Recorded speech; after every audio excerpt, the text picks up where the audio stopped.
Carlos Mendoza as manager. Like you said, you and I text, and I don't feel like super strongly fire him, don't fire him, but he's run out of answers. Like you're seeing in his, like, it's not that he's given up. I don't think he's given up, but I think he's No. just like, what do I don't know what to do. Like, I don't have anything that I could do here.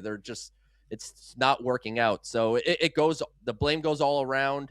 You could divvy the pie however your heart desires, but nothing right now and at all really outside of a very short stretch to start the year. And then last week, that's the only time in the 2026 season, and we're about to enter the month of June, that the Mets have been even a decent-looking baseball team. It's just been really rough to watch day in and day out. The Mets are in a weird place because it's not early anymore, right? Where it's almost June.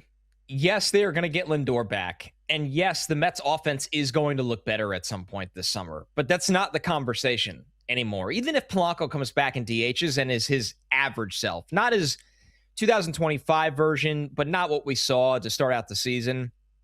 And say Bichette even gets going a little bit more, the Mets are going to score some runs. It doesn't mean the Mets are good enough to compete for the last wild card spot. And even if they start to kind of, make you raise your eyebrows a little bit like they did that 1 week where they took 2 out of 3 from the Yankees, the Mets are in a weird place, Joe, because they do have some players that would be trade deadline sell options that they'd have to make a decision on, notably Freddie Peralta, which, that's a tricky one because you just traded for that guy, unless you really think you could trade him, get a good return, and then re-sign him if it comes down to that.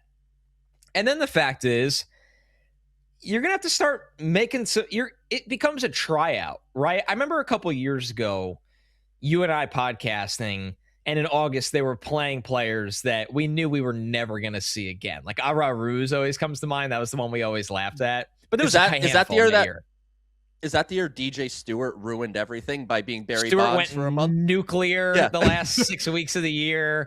And ruined the draft pick and everything. Basically, everything bad that could happen happened because they were so bad. And then when they were playing guys that were basically AAA players at best, they started to play well enough that they played out of the draft spot that year. But besides that, the point is, this year won't be like that for the most part. The Mets, and they've already done this a little bit, to be honest with you, they're just going to have to make decisions. And what I mean about decisions is eventually you have to sit there and go, it might work somewhere else, although it probably won't.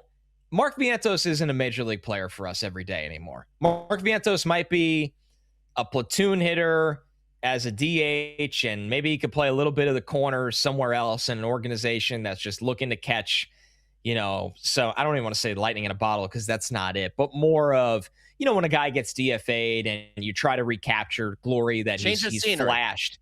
Change of scenery. We're reaching the point for the Mets where they're not going to go on like this with Vientos anymore, and they're just going to move on. They're going to have to figure out, what is Brett Baty? Brett Baty is not an everyday player right now. He's not. And you have to wonder, is he capable of being a bench player?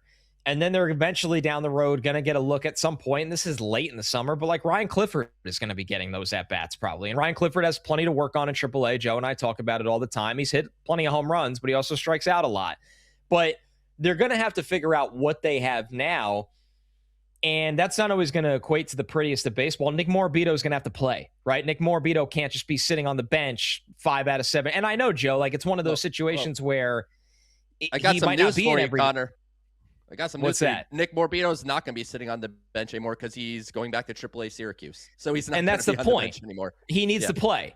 So this is more towards the end of the season. Like when those guys are all up, they're going to have to see who's a part of this thing. And credit to Carson Benj and AJ Ewing, who have shown, they might be a part of this long-term thing. But the Mets season, if it does not change in the next 3 weeks, and I'm losing a lot of optimism, that's what the season is going to become. They're going to become sellers, and they're going to become a tryout team, and they're going to start pulling the plug on guys that have had multiple years to show what they're about in favor of guys that are still a mystery box down in the minor leagues, where Morabito would come back up, Clifford would come back up, and we're far away from that point, But that's just the reality facing this team right now, Joe. And there's no way around it. The fact that I'm having this conversation with you the last week of May means the Mets have been one of the biggest disappointments in baseball and one of the biggest disappointments for their own organization in quite some time this season.